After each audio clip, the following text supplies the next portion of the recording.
নমস্কার বন্ধুরা, welcome to মানিটিস Bangla. আমার ট্রেডার্স বন্ধুদের জন্য একটা ভালো খবর। আজকে থেকে আমি একটা নতুন সিরিজ শুরু করতে চলেছি।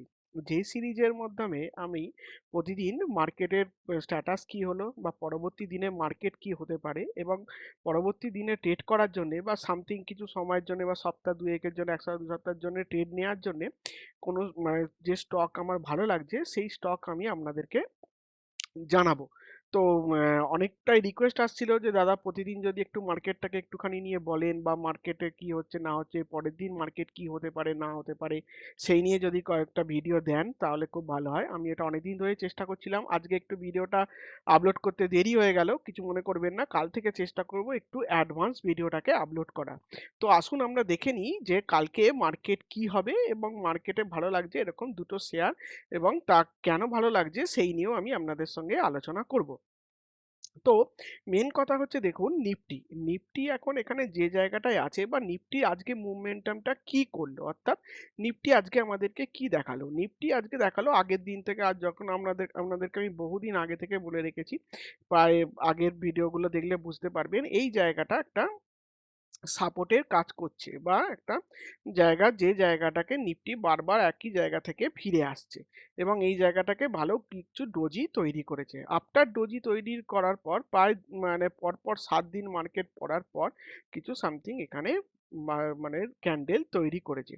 এখানটা এই ক্যান্ডেলটা তৈরি করার ফলে আমার মনে হচ্ছে মার্কেটে কিছু একটু আপ ট্রেন্ড আসতে পারে। তবে এই আপ ট্রেন্ডটা সাস্টেন করবে কিনা বা থাকবে কিনা সেটা এখনো সেইভাবে কিছু বলা যায় না। তবে নিফটির চার্ট অনুযায়ী নিফটিকে এখন যথেষ্ট ভালো লাগছে। নিফটি এখান থেকে এখানে মোটামুটি যাওয়ার জায়গা আছে সেই আমাদের পুরনো লেভেল 17,300 র কাছাকাছি। তো 17,300 র কাছাকাছি নিফটি একবার রেজিস্ট্যান্স পেতে পারে।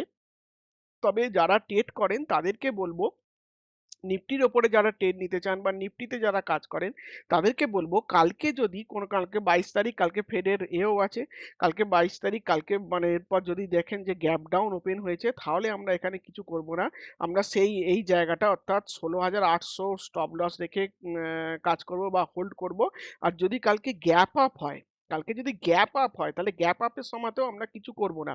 গ্যাপ আপ হওয়ার পর যখন একটুখানি স্টেবল হবে, স্টেবল হয়ে মোটামুটি 17,100 সরি এই সামথিং এই জায়গাটায় আসবে, তখন আমরা এই জায়গাটায় বাই করব। এই জায়গাটা একটা খুব ভালো জায়গা আছে। এই জায়গাটার উপরে যদি কালকে মার্কেট সাস্টেন করে একটা ভালো মুভমেন্টাম দেখাতে পারে এবং মোটামুটি এর ধরে রাখুন 17,200 17,300 র কাছাকাছি একবার কালকে নিফটি যাওয়ার সম্ভাবনা বলে আমার মনে হচ্ছে। মোটামুটি এই সেটআপ একটা তৈরি হয়েছে মার্কেটের মধ্যে। মার্কেটের মানে দেখতে গেলে নিফটির সেটআপটা আমার বেশ ভালো লাগছে। সেইজন্য আমি আপনাদের সঙ্গে আগেই বললাম।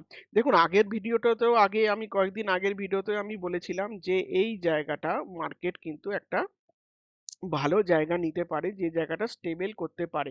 তবে এই নিয়ে এইটা ভেবে নেবেন না যে মার্কেট শর্ট টার্মেতে আপ ট্রেন্ডে মানে চেঞ্জ হয়ে গেল। আপ ট্রেন্ডে চেঞ্জ নয়, এটা একটা বাউন্স ব্যাক হওয়াটা স্বাভাবিক ব্যাপার। এতদিন ধরে মার্কেট পড়েছে তাই একটা বাউন্স ব্যাক দেখা দিচ্ছে। এই বাউন্স ব্যাকটা সাস্টেন করবে কি না করবে সেটা পরবর্তীকালে দেখা যাবে। তবে আমার যেটা মনে হচ্ছে সেটা হচ্ছে মার্কেট, আমার জাস্ট এটা আমার অ্যানালিসিস এবং আমার মানে মন কি বলছে। আমার মনে এটাই বলছে যে মার্কেট এখান থেকে খানিকটা আপ ট্রেন্ডে যাবে এবং আপ ট্রেন্ডে যাওয়ার পর এই জায়গাটা খানিকটা রেজিস্ট্যান্স ফিল করবে, ফিল করে আবার একবার ডাউন ট্রেন্ডে আসবে এবং ডাউন ট্রেন্ডে আসার পর এখানটা কিছুদিন সাইডওয়েজ ট্রেন্ড হয়ে গিয়ে এখান থেকে ব্রেকআউট দেবে। এই মানে আমার মনে হচ্ছে এরকম একটা কিছু হতে পারে বলে আমার মনে হয়। এবার পরবর্তীকালে দেখা যাক কি হয় না হয়। যারা আমার আমার ট্রেডার বন্ধু আছেন, যারা ট্রেডিং করতে চান এবং ট্রেডিং এ মানে পয়সা ইনকাম করতে চান, সামথিং কিছু মুভমেন্টাম নিয়ে কাজ করতে চান, তাদের জন্য বলবো নিফটি এখান থেকে বাই করতে পারেন বা নিফটির এই জায়গা নিতে পারেন। এবার নিফটির তো গেল কথা, এবার যেটা দেখবো সেটা হচ্ছে যে কোন স্টকটা আমার ভালো লাগছে এবং কেন ভালো লাগছে সেই নিয়ে। ফার্স্ট অফ অল প্রথমে আমার ভালো লাগছে টাইটন। টাইটন স্টকটা যদি কেউ শর্ট টার্ম মুভমেন্টামের জন্য কাজ করতে চান তাহলে একদম পারফেক্ট জায়গায় আছে টাইটন। টাইটন আগেও আমার ভালো লাগছিল, মানে আমার একদম ক্লোজ যা তাদের সঙ্গে আমি আলোচনা করেছি, এরপর এখনো বলছি আপনাদের সঙ্গে টাইটন এই জায়গাটায় ভালো লাগছে।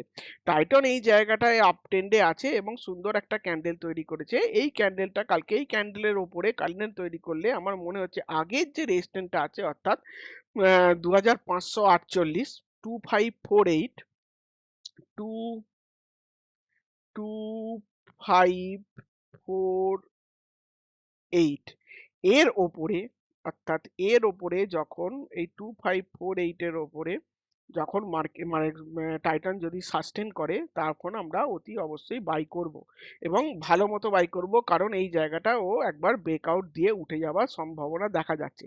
তবে কি এই জায়গায় বাই করব না? হ্যাঁ, কালকে এই জায়গাতেও আমরা বাই করতে পারি যদি গ্যাপ আপ না হয়।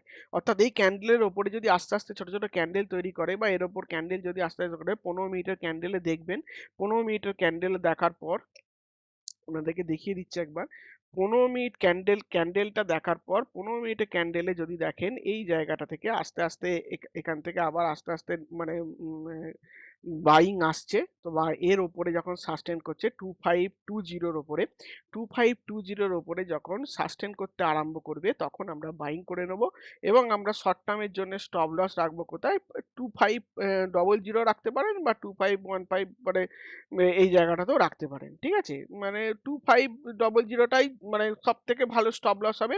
আর 2520 এর উপরে যখন মানে উঠবে, মানে আস্তে আস্তে উঠতে আরম্ভ করবে তখন আমরা এতে বাইং করব এবং আমাদের আল্টিমেট টার্গেট থাকবে কত? 2548 এর মানে এইটা আমাদের মেন টার্গেট থাকবে। ওকে, তারপর ওর উপরে আমার যেটা মনে হচ্ছে টাইটান এখান থেকে আমার মনে হচ্ছে এইটাকে ও একবার টপকাবে, অর্থাৎ 2548 টাকে একবার টপকাবে। এইটাকে আমার মানে আরো ২-৩ দিন ধরে মানে এখানে যেতে পারে এবং এই জায়গাটায় ও একবার আসতে পারে বলে আমার টাইটান মনে হচ্ছে, কারণ সুন্দর রাউন্ডিং বটম প্যাটার্ন এখানে তৈরি করছে। টাইটান ছাড়া আমার আর কোনটা ভালো লাগছে? টাইটান ছাড়া ভালো লাগছে আইসিআইসিআই ব্যাংক। এগুলো সম্পূর্ণ কিন্তু ট্রেডিং এর জন্য দিচ্ছি। Short term trading, momentum trading যারা করতে চান তাদের জন্য বলছি। আইসিআইসিআই ব্যাংকটাও সুন্দর রাউন্ডিং বটম প্যাটার্ন তৈরি করছে। আইসিআইসিআই প্যাটার্নটাও আমার খুব ভালো লাগছে। এই জায়গাটা দেখে রাখুন 854 অর্থাৎ 8555 এর উপরে যখনই আইসিআইসিআই ব্যাংক সাস্টেন করবে ওখানে এন্ট্রি নিয়ে নিন। আল্টিমেট টার্গেট হবে ওর কোথায়? 876 বা 877 এর কাছাকাছি আপনারা প্রফিট বুক করতে পারেন। এইটাকে যদি একবার টপকাতে পারে অর্থাৎ 877 এর উপরে যদি একবার সাস্টেন করতে পারে, আমি কালকে আবার ভিডিও নিয়ে আসবো। কালকে যদি মনে হয় যে তখন আপনাদেরকে বলবো। আমি আশা করছি যে রোজ এরকম ভিডিওটা আপনাদেরকে দেওয়ার আমি চেষ্টা করব। তো তাহলে আজকে যেটা বললাম যে 877 এর উপরে যদি আইসিআইসিআই ব্যাংক এখানে ক্লোজ দেয়, ক্লোজ দেওয়ার পর যদি মানে মনে হয় তখন আমরা আবার বাই করতে পারি। নরমালি আমরা এই গেইনটাকে নেওয়ার চেষ্টা করব। সেটা হচ্ছে এর উপরে কালকে আইসিআইসিআই ব্যাংক যদি খোলে, যদি গ্যাপ আপ খুলে যায় তাহলে কিছু করব না। একটুখানি ওকে পড়তে দেবো। পড়তে দিয়ে এই জায়গাটার কাছাকাছি অর্থাৎ এই ক্যান্ডেলটা যেটা বলে রাখলাম 8555 এর কাছাকাছি এলে তাকে আমরা বাই করব। এবং বাই করার পর এখানে আমরা টার্গেট রাখবো কোথায়? এই জায়গাটা অর্থাৎ 875 একটু তলার দিকে মানে টার্গেটটা রাখবেন। একদম উপরে এখানে অনেকটা অনেকেই সবাই রেঞ্জটা দেখতে পাচ্ছে, তাই এই জায়গাটা অনেকেই লাগিয়ে রাখবে। একটু আগে ভাগে প্রফিট বুক করে নেবেন, তাহলেই হবে। মোটামুটি ধরে রাখুন 868 এর কাছাকাছি এলে প্রফিট বুক করে নেবেন। ঠিক আছে? তারপর আমরা হোল্ড করব বা দেখতে থাকবো যে ও কি করছে। যদি দেখি 878 এর উপরে আবার ক্লোজ দিচ্ছে বা সাস্টেন করছে তখন আমরা শর্ট টার্ম ট্রেডিং এর জন্য এখানে বাই করব। তাহলে দুটো স্টক বলে দিলাম, টাইটান আর ICICI bank. Short term trading এর জন্য ভালো লাগছে, পজিশনাল বা মুভমেন্টাম ট্রেডিং এর জন্য আমার ভালো লাগছে। আর নিফটি কি পজিশন আছে আমি আপনাদেরকে টোটাল বললাম। আমি এইভাবে রোজ আপনাদের সঙ্গে এই মানে এইগুলো নিয়ে একটুখানি আলোচনা করব। মনে হচ্ছে বোধহয় আপনাদের ভালো হবে, কারণ আপনারা অনেকেই বলেছেন যে এরকম যদি কিছু ভিডিও দাদা দেন তো খুব ভালো হয়। তো দেখুন আপনাদের কেমন লাগে না লাগে আমাকে জানাবেন। আর ভিডিওটা যদি ভালো লেগে থাকে লাইক অতি অবশ্যই দিতে ভুলবেন না। একটুখানি একটা জিনিস অবশ্য যাওয়ার আগে একটা জিনিস দেখে নিই, সেটা হচ্ছে যে অপশন চেন। অপশন চেনটা আমরা যদি দেখি, অপশন চেনটা যদি আমরা দেখি নিফটির কাছাকাছির মধ্যে সবথেকে বড় রেজিস্ট্যান্স হয়ে হয়ে মানে দাঁড়িয়েছে 17,200 আর 17,100। 17,000 আর সাপোর্ট হয়ে দাঁড়িয়েছে কোথায়? 17,000। অর্থাৎ 17,000 হয়ে যাচ্ছে সবথেকে বড় সাপোর্ট। রেজিস্ট্যান্স হয়ে যাবে কত? 17,100, 17,200। ওকে? 17,100, 17,200 টপকাতে পারলে 17,300। ওকে? আর সর্বথেকে বড় মানে রেজিস্ট্যান্স কোথায় আছে ওর? 17,800 নরমালি এখন। ওকে? এবার দেখা যাক মার্কেট এখান থেকে কি হয়। একবার অপশন চেনটাও বলে দিলাম, লেভেলগুলোও বলে দিলাম। লেভেলগুলো নিজেদের জায়গায় লিখে রেখে দিতে পারেন। তো আজকের জন্য রাখি। সবাই সুস্থ থাকবেন, ভালো থাকবেন, ভালো করে ট্রেড করুন। আবার দেখা হবে কালকের নতুন আরেকটি ভিডিওতে।